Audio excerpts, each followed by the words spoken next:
Boa noite, bom dia, boa tarde para você que está acompanhando. Hoje, dia 5 de fevereiro, estou gravando esse vídeo aqui de noite para falar sobre o clássico, né?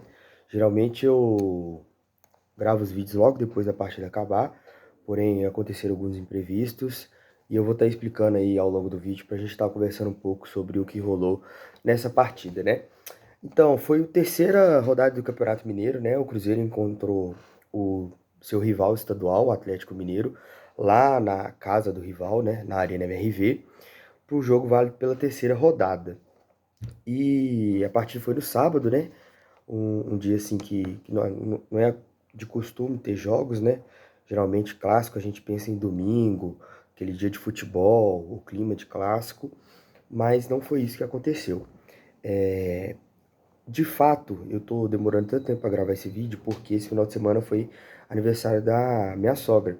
E eu tava na casa da minha namorada, passei o final de semana lá, e ela tava com um problema de internet muito grande, porque ela não mora em Belo Horizonte, né? E não é essas internets de cidade do interior, e tava passando por manutenção o final de semana inteiro. Então, eu não consegui assistir o jogo, eu tive que acompanhar pelo rádio, conforme eu já fui criado há muito tempo, porque nunca tive assinatura de Premiere e diversas vezes os jogos do Cruzeiro eles não passam sempre na televisão aberta, né?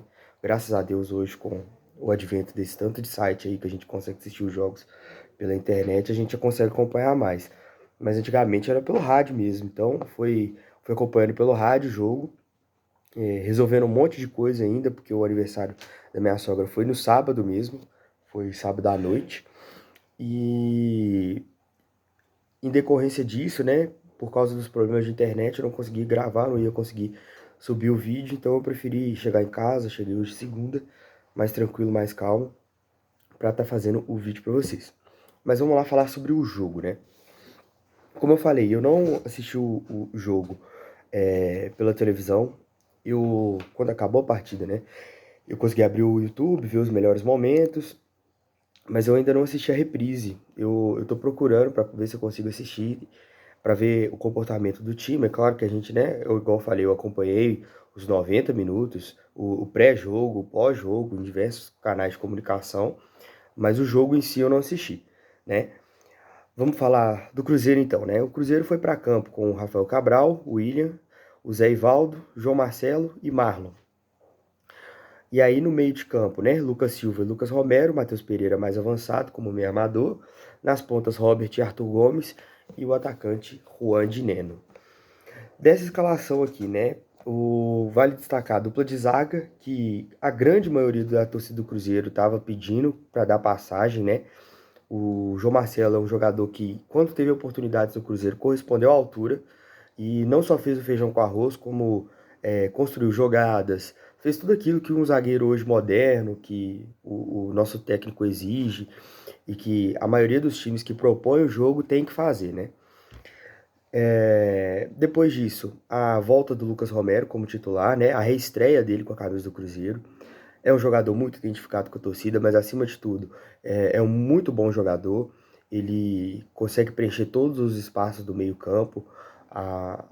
Confesso que na narração não se ouvia falar muito o nome dele, mas os comentários, né, que a gente ouve é que ele deu uma outra cara pro meio-campo do Cruzeiro.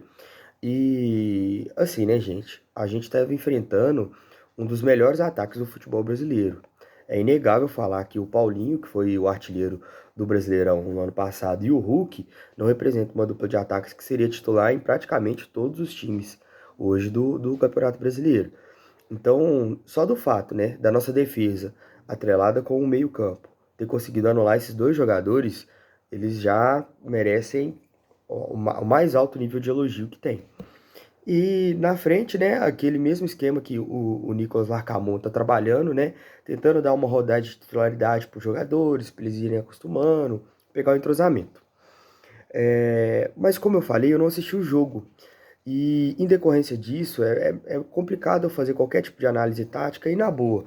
O clássico, ele pode ter esse tipo de comentário, mas eu acho que ele é um jogo que ele tá muito para além disso, né, das análises táticas, etc. E eu queria ressaltar algumas coisas aqui. Primeiro que, cara, existe uma coisa que me incomoda bastante nesses últimos anos, que, falando português, claro, né? O Cruzeiro passou por uma fase muito difícil, foram 3 anos na Série B, está retomando o caminho agora, está em processo de reconstrução, mas desde que o Cruzeiro está passando por essa fase, houve-se um discurso da diretoria, dos torcedores do Atlético Mineiro, de que o Cruzeiro não é mais rival do Atlético, de que o Cruzeiro deixou de ser rival, que agora eles protagonizam com o Flamengo, com o Palmeiras. E na boa, eu nem acho que isso é o discurso da maioria, sabe? É um discurso de uma minoria muito barulhenta e que ocasiona isso, entendeu? Quando você vê os comentários, né, eu acompanho muito a mídia cruzeirense, Samuel Venâncio, esses outros canais, mas a gente acompanha também, tenta acompanhar a mídia tradicional, que não tem o foco no time, você vê todos falando. Faltou raça do time do Atlético, faltou é, os jogadores com vontade, e assim, como se não fosse algo que tem sido fomentado pela diretoria, fomentado pelos jogadores, nem tanto, sabe? Porque poucos entraram nessa pilha, pouquíssimos. A gente vê que o Hulk sempre tem um respeito muito grande pelo Cruzeiro, os outros jogadores, o Everson, que é um jogador que está há muito tempo, né, um goleiro, uma liderança, o Arana também já chegou a fazer as suas graças lá, mas nunca desrespeitou o clube. Mas assim, fica parecendo que o Cruzeiro não é mais rival. E aí acontece esse tipo de coisa. Porque todos nós sabemos que desde que o mundo é mundo, o rival do Cruzeiro é o Atlético e o rival do Atlético é o Cruzeiro. Existem rivalidades para além do estado, né? O Cruzeiro tem uma rivalidade muito grande com o Grêmio, tem uma rivalidade muito grande com o Palmeiras, com o Vasco, o Atlético tem rivalidade com o Flamengo, mas na boa, os rivais são esses, é Cruzeiro, é Atlético, Atlético e Cruzeiro. E eu espero, de verdade, né, que esse discurso ele pare de ser reproduzido. Por que que eu falo isso? Porque esse discurso também, gente, ele é só da boca para fora. Porque a gente sabe que da boca para dentro, o Atlético trata essas partidas com seriedade que exige um clássico, né? A gente tem notícias aí dos jornalistas durante a semana falando que teve preparação psicológica, que teve um preparo para os jogadores, tentando demonstrar a importância do clássico, para não acontecer o que tinha acontecido na última partida, que o time entrou desligado, e aconteceu de novo, né? E eu acho que, assim, essa postura precisa parar, sabe? A gente tá tendo tantas derrotas aí nos últimos tempos relacionadas ao clássico, que nem parece que há 2 anos atrás estava sendo disputada a final do Campeonato Mineiro com um Mineirão dividido da torcida 50-50, entendeu? Pô, que sonho, nunca fui num clássico com torcida dividida 50-50, já tive na torcida 90-10 pro Cruzeiro, não vivenciei a experiência também de estar num clássico com é, sendo visitante, né, na torcida visitante, mas isso me irrita bastante, porque é pelo bem do produto, é pelo bem do Campeonato Mineiro, é pelo bem da rivalidade, entendeu? Tratar com essa forma como se fosse um jogo normal, como se fosse um Atlético e Goiás, que a torcida visitante não é importante, como se fosse um Atlético e Cuiabá, que são times que não têm história, não têm rivalidade, né? Com todo respeito a esses dois clubes. Mas assim, é, que bom pro Cruzeiro, né? Que bom pro Cruzeiro, que trata a partida com seriedade, que trata com respeito ao adversário e que entende que, dentro das quatro linhas, não ganha salário, não ganha investimento, que ganha bola no pé, né? Diante disso, a gente pode falar também que, ao contrário do que foi o último clássico, que foi uma partida em que a gente percebeu que o Cruzeiro ele fez um jogo muito correto, e foi premiado com um gol que consagrou para mim o time que foi melhor em campo. Nesse, eu acho que foi muito diferente. O Cruzeiro ele ditou o ritmo do jogo, né? O Cruzeiro ele soube mandar o jogo. Ele esfriou quando tinha que esfriar, acelerou quando tinha que acelerar. Ele fez as faltas que eram necessárias, entendeu? E assim, num clima que era 100% desfavorável. Não tinha torcida do Cruzeiro, era o recorde de público do estádio do nosso rival. Os jogadores de lá, você pode negar, você pode falar o que for, mas são jogadores que têm uma qualidade superior ao do nosso elenco, né? Pelo menos no papel, porque na prática não foi isso que se demonstrou. O Cruzeiro foi lá, fez o seu jogo, implementou sua ideia, não deixou de jogar aquilo que é a ideia do técnico, aquilo que tem que ser trabalhado, e fez os 2 gols. E é isso, entendeu? É isso. O Cruzeiro fez o que tinha que ser feito. Tratou o clássico como clássico desde o princípio e colheu os frutos disso, né? Agora, o que de bom pode ser tirado desse jogo? Eu, eu tenho tentado parar de acompanhar a torcida do Cruzeiro do Twitter, porque às vezes, cara, você perde a sanidade mental com esse tipo de coisa. Porque, sério, é, começo de temporada, o técnico chegando agora, um pacote de reforços que ainda estão para vir, né? A gente tem o zagueiro, o Villalba para chegar, tem o meia também, Cifuentes, eu acho, que tá para chegar também. O Cruzeiro busca outras oportunidades de mercado. A gente sabe que a diretoria, desde o começo do ano, trabalha com a chegada de mais um centroavante, de mais atacantes pela beirada. E assim, o Cruzeiro empata contra o Atlético, que é possivelmente a quarta melhor equipe do Campeonato Mineiro, e parece que vira uma terra arrasada, sabe? Tipo assim, meu Deus, esse time só tem cara ruim, meu Deus. E isso prejudica o time, cara. Prejudica o time. Essa minoria barulhenta tem prejudicado o Cruzeiro. Quando você vê que o técnico do Cruzeiro, o Nicolas Lacamon, trancou os comentários do Instagram dele, das postagens, porque muito possivelmente na última foto, muito possivelmente não, né? Na última foto que ele havia postado que os comentários estavam abertos, você tinha uma máfia, parece digital, de torcedores do Cruzeiro que começam a tecer críticas desproporcionais, que ofendem o profissional, que às vezes não atacam o problema, porque crítica, todo mundo tem o direito de criticar, a gente é torcedor, a gente tem que criticar mesmo, quando a gente acha que algo não está certo, quando acha que algo que tem que melhorar, que tem que ser feito, mas a gente percebe que a torcida do Cruzeiro, e aí eu não estou falando a torcida, né, mas esse grupo em específico, que todos nós sabemos quem são, é, que às vezes parecem até torcedores disfarçados. Eles estão para atrasar o processo do clube, sabe? Gente, o atacante do Cruzeiro, camisa 9, Rondineno, ele trancou os comentários também das publicações dele no Instagram. Porque em uma partida ele fez um gol, na outra ele não jogou bem, mas acho que é muito mais por questão do estilo de jogo, como o jogo se desenhou, do que de característica do jogador. Já começaram a ter comentários, a gente leu coisas, tipo assim, falando, meu Deus, esse cara é uma furada. O Cruzeiro caiu numa furada. Isso atrapalha demais, demais, demais, demais. E assim, eu acho que os últimos técnicos que passaram pelo Cruzeiro, né? Tanto o Paulo Pessolano quanto o Pepa, eles não tiveram a paz que, que se exige de um trabalho, né, no começo, muito pelos resultados nos clássicos, sabe? Nesses jogos assim, porque a gente lembra, né, que o Pepa ele estreia depois do Campeonato Mineiro, então ele nem chega a vivenciar essa realidade, né? O jogo que teve ano passado no clássico foi no Campeonato Mineiro. O primeiro jogo foi o Paulo Pesolano que comandou. Naquela oportunidade o Cruzeiro empatou, né? Foi isso mesmo, um gol do Bruno Rodrigues e outro do Hulk. E aí no primeiro clássico, eu nem lembro quanto que foi o primeiro clássico no Campeonato Brasileiro. Ah, não, mentira. Foi o jogo que foi mandado em Uberlândia, eu acho. E isso que o Cruzeiro perdeu de 1-0. E aí teve o outro, que era o técnico, era o Zé Ricardo, né? Que a gente ganhou lá na Arena MRV. Mas enfim, eu espero de verdade que com esse resultado, porque para esse torcedor que faz esse tipo de crítica, não importa o clube estar se reestruturando, não importa o clube estar pagando dívida, não importa o clube estar no momento em que ele está de reconstrução, o que importa é o quê?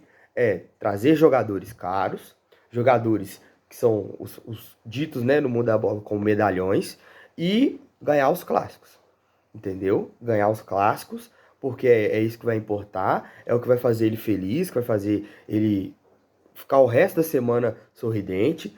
E assim, eu espero de verdade que com esse resultado, o tanto técnico quanto os jogadores novos que chegaram, os jogadores da base que estão subindo, eles venham ter uma paz e uma tranquilidade para trabalho que não fique nesse clima hostil, sabe? Eu acho que, eu juro que eu, durante a semana, eu já estava preparando, né? E o que eu iria falar aqui, comentar com vocês, e eu fiquei tentando pensar de onde que surgiu isso, sabe?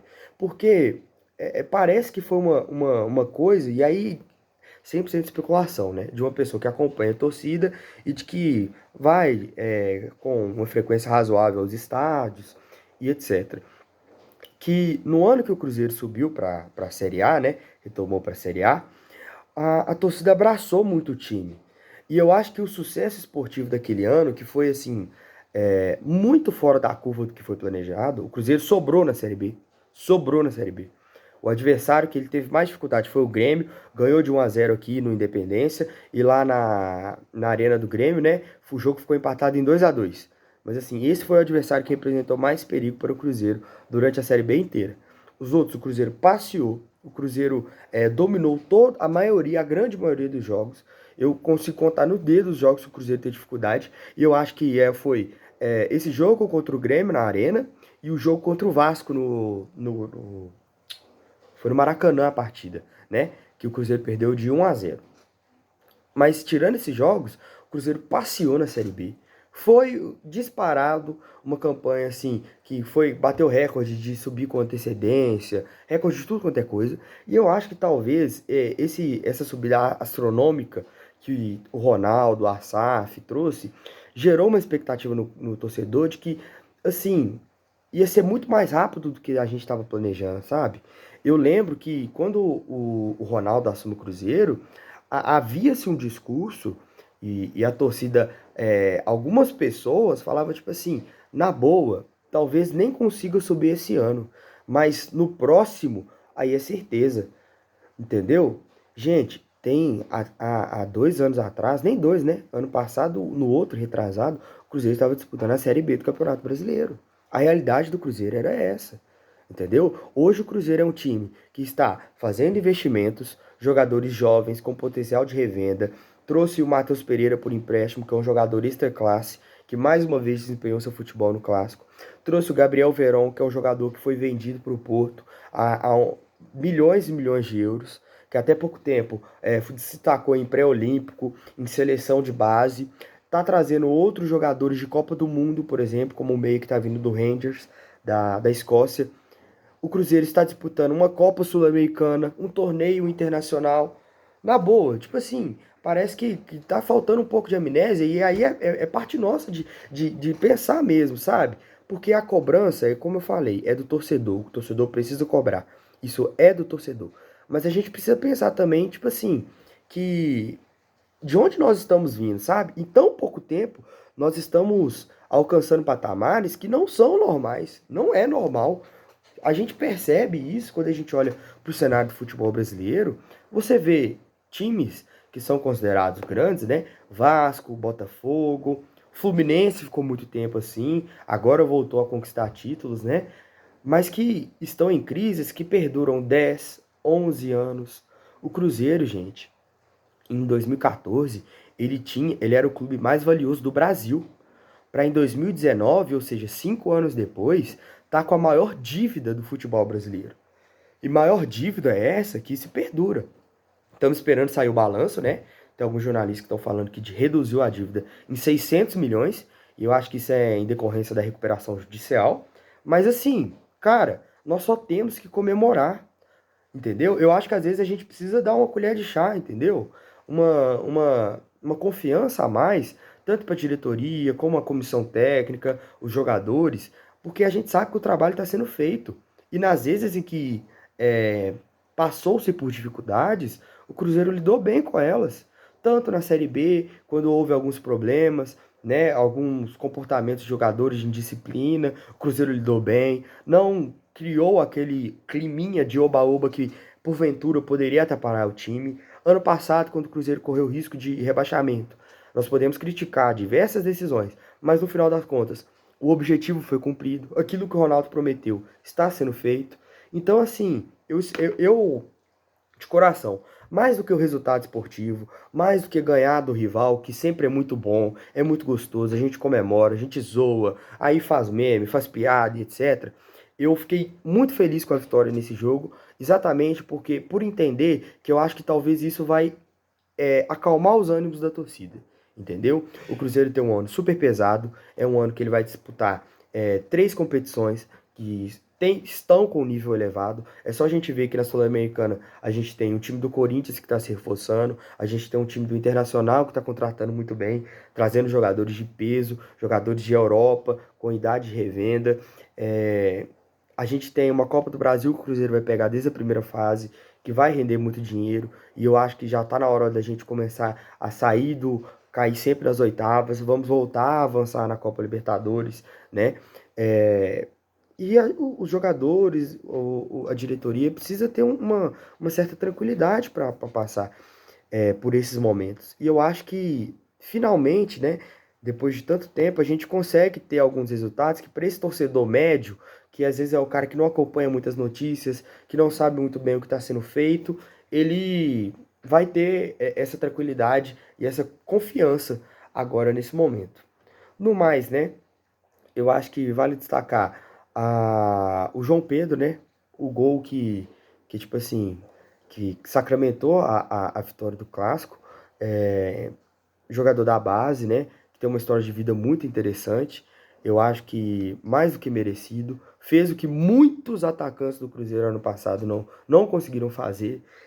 E, na boa, cara. Até para isso, na hora que acabou o jogo, logo depois, né, que teve o gol do João Pedro, eu tava escutando pela rádio, eu entrei no Twitter e tava tendo uma discussão de algumas pessoas falando se o Bruno Rodrigues faria ou não esse gol. Nesse momento eu simplesmente desliguei o telefone, falei assim, vou continuar escutando o jogo aqui e vou parar de acompanhar porque a torcida do Cruzeiro já está delirando na sua própria loucura. No mais, eu ouvi muitos bons comentários também do Ian Lucas, que entrou mais uma vez, conseguiu dar continuidade. E por fim, eu vou tecer mais um comentáriozinho sobre o Japa. Eu acho que é um jogadoraço, mais uma vez entrou fazendo uma outra função. Ele já estreou, né, no profissional fazendo 3 funções. Estreou no clássico como lateral esquerdo, jogou como volante ontem não, né? No final da temporada passada como titular ao lado do Lucas Silva. E dessa vez substituiu o Arthur Gomes, né? Fazendo papel ali como se fosse um meia pela esquerda, que avança, né? Mas que também fazia triangulações com o Matheus Pereira, com o Romero, pegava a bola do Marlon, pifava, achava os passes. Assim, para mim é um jogador a ser trabalhado e que vai render frutos esportivos e financeiros para o Cruzeiro no clube. No mais é isso. Sexta-feira agora, né, o Cruzeiro enfrenta o Patrocinense às 4h30 da tarde lá no Mineirão. Vai ser o encontro da torcida no Mineirão. E que bom que teve essa vitória no Clássico. Eu tenho expectativa, né? Eu acho que a torcida também de um Mineirão com casa cheia, com bastante torcedores. Que a gente faça uma festa muito bonita, que os jogadores novos que chegaram, né, que eles possam ver a festa da torcida do Cruzeiro, que sempre está presente, sempre está apoiando, sempre está fazendo, e que essa parcela de torcida que eu comentei aqui, chata, possa dar uma folga, entendeu? Os corneteiros de plantão, eles possam ficar mais tranquilos e dar um pouquinho de paz e tranquilidade para os jogadores e o restante do time do Cruzeiro desempenhar o futebol. Mas é isso, gostou, não gostou? Comenta aí, deixa as suas opiniões sobre o clássico, o que você achou, né? Às vezes algum comentário. Igual eu falei, né? Eu não assisti o jogo, então esse vídeo foi mais sobre comentários do que análise, tática e etc. Mas é isso. Muito obrigado por assistir. Deixa o joinha aí, se inscreve no canal. E tamo junto, galera. Até o próximo vídeo.